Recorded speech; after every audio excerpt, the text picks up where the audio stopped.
네, 성도님들 오늘도 비가 오네요. 무슨 장마를 지나는 것 같은데 걱정이 되는 건 물론 이 지구의 기후를 위해서도 저희가 기도해야 되고 하겠지만 여름 장마가 아니라 가을에 이렇게 비가 오니까 좀 형편이 어려우신 분들 많이 추우실 텐데 걱정이 좀 됩니다. 우리 성도님들도 이렇게 좀 지금 보니까 다 잠바 입고 계신데 따뜻하게 입고 이렇게 새벽에 오셔서 괜히 감기 걸리지 않으셨으면 좋겠습니다.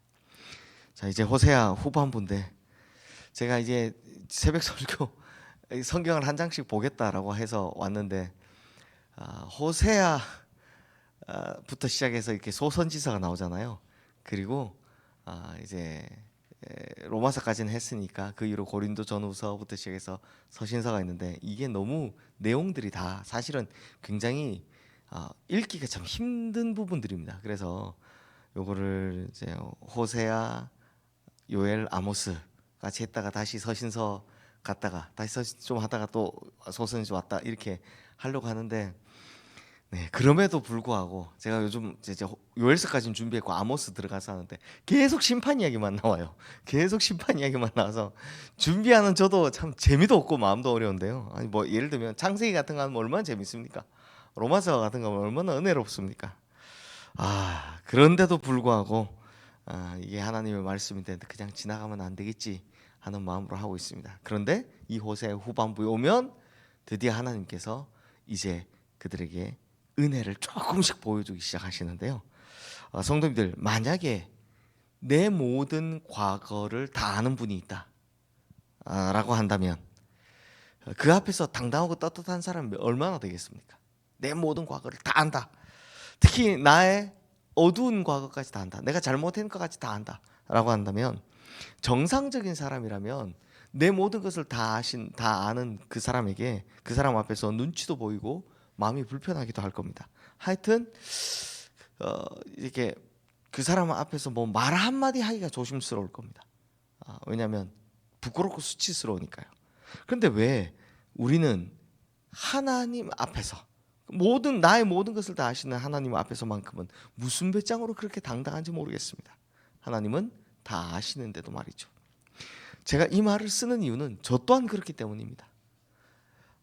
심지어 때로는 하나님 앞에서 뻔뻔하기까지 합니다. 마찬가지로 오늘 말씀에서는 하나님께서 이제 야곱을 빗대어서 저 뻔뻔하기 짝이 없는 북이스라엘 백성들의 잘못된 악행을 고발하시는데요. 그러면서도 그들이 살 수 있는 유일한 한 길을 제시해 주시는 걸 볼 수 있습니다. 먼저 우리 1절 말씀, 뻔뻔한 북이스라엘 백성들이 어떤 짓을 하는지 함께 읽어보겠습니다. 에브라임은 바람을 먹으며 동풍을 따라가서 종일토록 거짓과 포악을 더하여 아수르와 계약을 맺고 기름을 애굽에 보내도다. 자, 이 말씀에 보면 에브라임을 가리켜서 바람을 먹는다라고 합니다. 이 앞서도 말씀드렸듯이 에브라임은 북이스라엘을 대표하는 지파를 지칭하는 이름이기 때문에 이 말은 북이스라엘을 말하는 겁니다. 즉 북이스라엘의 백성들이 바람을 먹는다. 그럼 여기서 이 바람이 뭐냐? 바로 헛된 것들, 곧 사라질 것들을 말하는 겁니다. 그러므로 바람을 먹는다는 건 우리 말에도 비슷한 표현이 있습니다. 바람 들었다. 이런 표현이 있잖아요. 이게 헛된 것과 헛된 것들로 그들의 마음과 생각을 채운다라는 뜻입니다. 그렇다면 북이스라엘 백성들이 그렇게도 원했던 그 헛된 게 뭘까요? 여러 가지가 있겠지만 우리가 쭉 봤듯이 이들의 우상 숭배하는 모습을 보면 당연히 일확천금의 꿈입니다. 잘 먹고 잘 사는 겁니다. 아울러 북이스라엘 백성들은 동풍을 따라간다라고 또 이야기합니다. 이 성경에 나오는 동풍은 성도님들 요 동풍의 개념을 좀 잘 아셔야 돼요. 성경에 나온 동풍은 보통 심판에 사용되는 도구를 보통 동풍으로 표현을 잘 하는데요. 그게 왜냐하면 이 팔레스타인 지역에 딱 있으면 여기서 불어오는 동풍은 이게 요단강 건너편에 있는 네게브 사막에서 불어오는 뜨거운 바람을 말하는 거거든요. 그러니까 엄청 메마르고 엄청 뜨거운 겁니다. 그러니까 이 무시무시한 뜨거운 열기를 가진 이 동풍이 불어오면 그때는 잘못되면 이제 농작물들이 싹 다 말라 죽게 된다라는 겁니다. 그러므로 하나님께서 동풍을 부셨다라고 하면 어떻다? 우리 다 망하게 생겼다 이런 뜻입니다. 그러므로 바람을 먹는 것처럼 그 헛된 꿈을 가지고 동풍처럼 사납고 무서운 포악을 일삼는 자들, 그들이 바로 북이스라엘 백성이다. 이렇게 표현한 겁니다. 그러자 하나님께서 그들에게 이렇게 말씀하십니다. 2절 말씀 함께 읽겠습니다. 여호와께서 유다와 논쟁하시고 야곱을 그 행실대로 벌하시며 그의 행위대로 그에게 보응하시리라. 자, 하나님께서 이들을 이제 누구를 빗대냐? 이스라엘의 원조, 그 이름의 원조 누굽니까? 야곱. 네, 야곱 같은 자들이라고 빗대어 말씀하시는 겁니다. 아니, 그렇다면 야곱의 행실이 어떻게 하나님께서 이들을 야곱 같은 자들이라고 말씀하시는 걸까요? 자, 3절 말씀 함께 읽겠습니다. 야곱은 모태에서 그의 형의 뒷발꿈치를 잡았고 또 힘으로는 하나님과 겨루되. 자, 여기서 야곱은, 자, 이제 재밌는 창세기 이야기가 나옵니다. 이제 젊은 시절 야곱, 어린 때 야곱을 이야기하는 겁니다. 우선 야곱의 이름 뜻 자체가 뭡니까? 뒷발꿈치를 잡았다라는 거잖아요. 그러니까 모태에서 태어날 때부터 쌍둥이 형 에서의 뒷발꿈치를 잡고 나올 만큼 야곱은 이 투쟁심, 경쟁심이 대단했던 사람이었습니다. 그래서 이후에도 보면 그 나중에 하나님과 겨룰 때도 누가, 결론은 뭐 뻔하지만 누가 이길 뻔합니까? 야곱이 이길 뻔합니다. 그때도 진짜 야곱이 하나님의 사자를 이제 꺾을 만큼 하나님께조차도 지기를 싫어했던 사람입니다. 문제는 이게 정정당당하게 경쟁에서 이기면 얼마나 좋겠습니까? 근데 야곱은요, 오직 뭐만 들어있습니까? 이기는 것만 하려 하기 때문에, 무조건 이기려고만 하기 때문에 정정당당하게 경쟁하지 않는 겁니다. 그래서 젊은 시절 야곱은 오로지 꼼수와 술수의 사람이었습니다. 그렇게 해서 뭘 뺏었습니까? 형의 장자권을 이제 빼앗는 거죠. 속여서. 이걸 빗대서 북이스라엘 백성들에 대해서 하나님께서 이렇게 표현하시는 겁니다. 우리 7절 말씀 함께 읽겠습니다. 그는 상인이라 손에 거짓 조를 가지고 속이기를 좋아하도다. 자, 악한 상인이 돈을 많이 벌 때 잘 쓰는 방법이 뭡니까? 저울을 속이는 거죠. 네. 그 뭐 요즘도 그 뭐 자꾸 그런 나오잖아요. 이제 해산물 같은 거 이렇게 할 때 뭐 이렇게 물 담아서 한다느니 뭐 아니면 저울을 속이는 뭐 이런 이야기 하잖아요. 그렇게 저울을 속이는 것처럼 하나님께서는 야곱의, 물론 젊은 시절이지만 야곱의 인생 자체를 거짓 저울이라고 표현하시는 겁니다. 그 너무 오래됐지만 그것도 한 6년, 한 8년 된 건데, 우리 창세기 할 때 보았듯이 하나님께서는 이미 태중에서 누구를 장자로 지목하셨습니까, 성도님들? 야곱이었습니다. 야곱을 장자로 이미 태중에 있을 때 그를 지목해 주셨습니다. 근데 이걸 아버지 이삭도 들었고요, 어머니 리브가도 다 들었습니다. 다 알고 있었습니다. 그런데 아무도 인정을 안 했던 겁니다. 아유, 첫째가 장자지, 이렇게 생각했던 겁니다. 그러니 야곱은 하나님의 계획과 상관없이 오로지 그냥 인간적인 술수로 이 장자권을 빼앗았던 겁니다. 하지만 야곱은 이 속였다라는 것에 대한 이 대가를 이후에 아주 톡톡히 치르게 되죠. 우선 형에게 잡혀 죽을까 봐 어머니 고향인 이제 바단 아람으로 도망을 가게 됩니다. 어머니가 야, 그 외삼촌한테 빨리 가 있으라라고 합니다.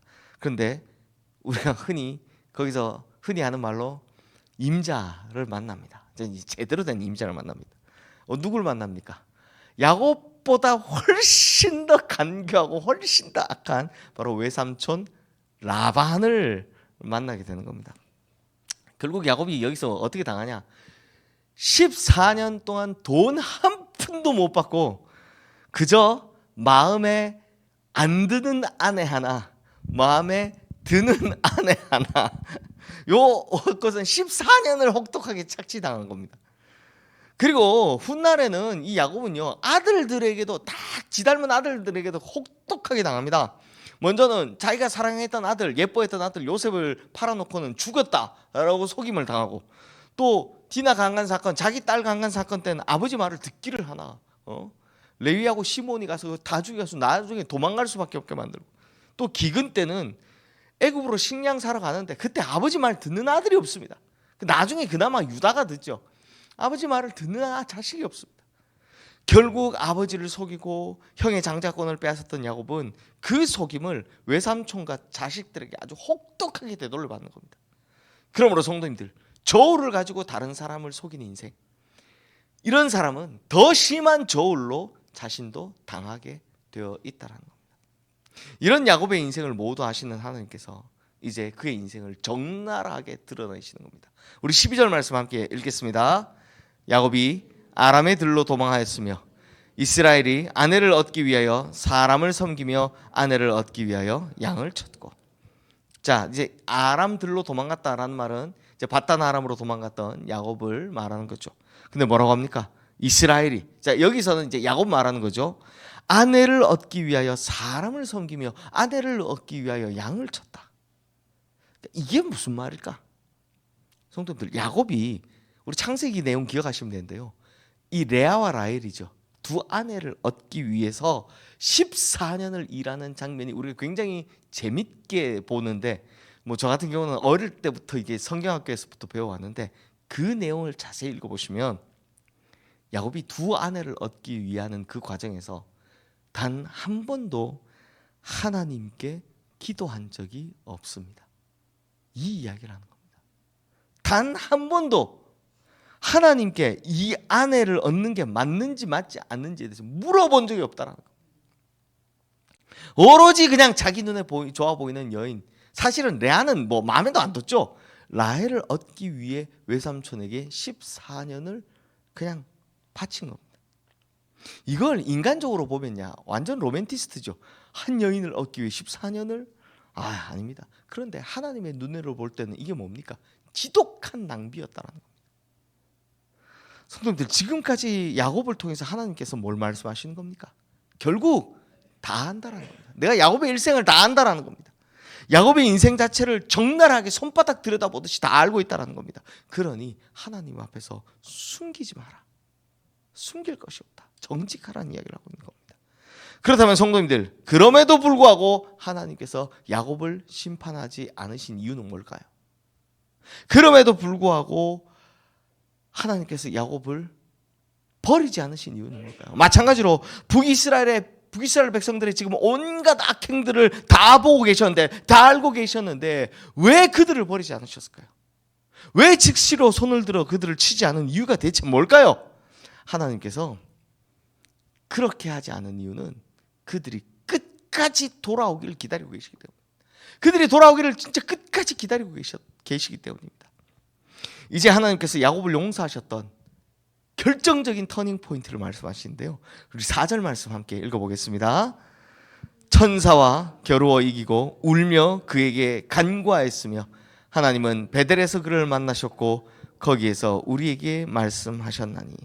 자, 야곱이 야복 강가에서 그 형에게, 이 야곱도 그때 보면 진짜 웃깁니다.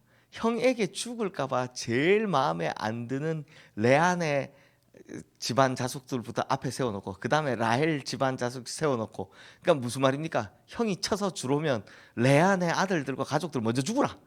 그 다음에 라헬 아들 죽으라. 그리고 자기는 뭡니까? 강 안 건너고 야복강가 거기 앉아가지고 탁 쳐다보고 있는 겁니다. 뭡니까? 앞에서 죽으면 레아는 무조건 죽을 거고, 라헬은 내가 좀 사랑하니까 그래도 도망갈 시간을 벌고, 나는 아예 안 죽을 요령으로 그냥 강 안 건너고 혼자 거기 앉아 있었던 겁니다. 그 성경 자세히 읽어보면 진짜 야곱 독합니다. 레아 가족들, 라헬 가족들, 강, 그리고 자기. 야, 이게 뭐 진짜 나쁜 사람인데, 근데 그때 하나님이 딱 그를 찾아오죠. 그래서 그 야복 강가에서 하나님과 밤새도록 씨름을 하며 싸우는데, 이 문제는 누가 이길 뻔한다고요? 야곱이 이길 뻔한다는 겁니다.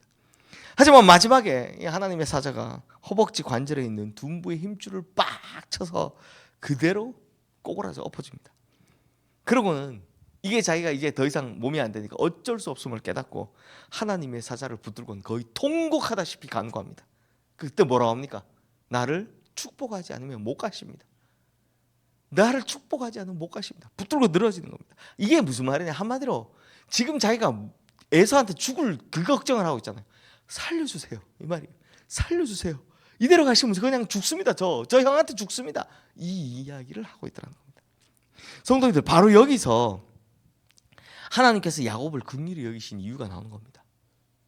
그의 뭐 때문에? 간절함 때문에.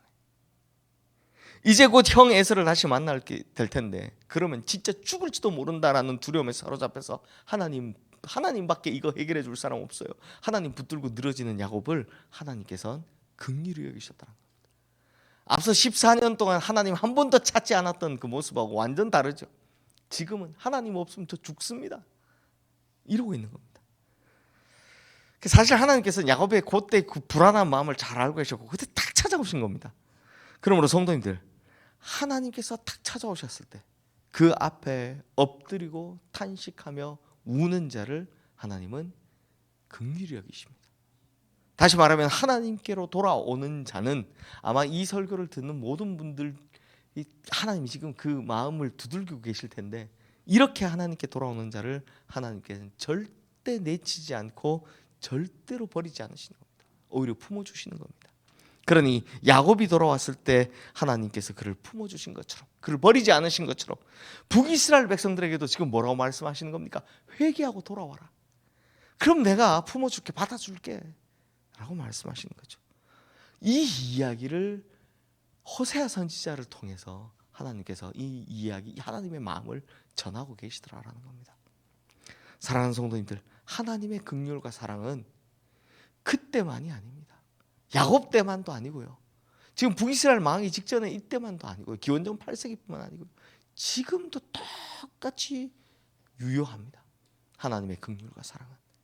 그러니 성도님들, 혹시라도 우리가 하나님을 떠나 있었다면 혹은 겉모습은 실실할지 몰라도 사실 내 마음속에서는 아무도 보이지 않는 곳에서 짓는 죄들로 가득 차 있었다면 그리고 그 죄를 여전히 반복하고 있었다면 이제는 하나님의 기다리심을 느끼시고 하나님의 심판은 아직도 나를 기다리시느라 유예하고 있다라는 것을 깨달으셔서 지금 곧 돌이키시고 하나님 앞에 납작 엎드리시는 정말 야곱처럼 살려주십시오. 저 하나님 없으면 저 이제 진짜 죽습니다.